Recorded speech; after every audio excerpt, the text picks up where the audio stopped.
Hello guys, আপনারা যারা ভাবছেন আমার কবুতর দেখে একবারে আমি অনেকগুলো কবুতর লাগাবো, সেটা হবে আপনার ভুল ধারণা।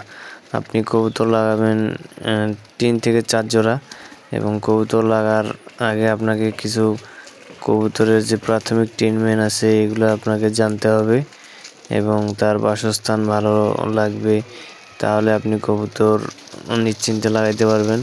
এবং আমার দেখেন, আমি ছোট পরিসরে কবুতর লাগাইছিলাম, আমার 5 জোড়া দিয়ে শুরু। এখন প্রায় আমার খামারে 40 জোড়া মতো কবুতর আছে, দেখতে পাচ্ছেন। তাদেরকে খাবার দিলাম। এই হচ্ছে আপনাদের কাছে আমি বলার জন্য আমার এই ভিডিওটা নিয়ে আসলাম। আমার ভিডিও ভালো লাগলে চ্যানেলটা সাবস্ক্রাইব করবেন এবং আমাদের পাশে থাকবেন আরও নতুন ভিডিও পেতে। এই হচ্ছে আমার একটা সাপোর্ট থাকবে আপনাদের মেসেজ দেওয়ার জন্য আমি এই ভিডিওটা করলাম।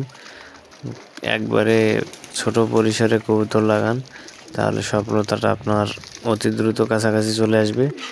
এই হচ্ছে আমার কথা। ধন্যবাদ।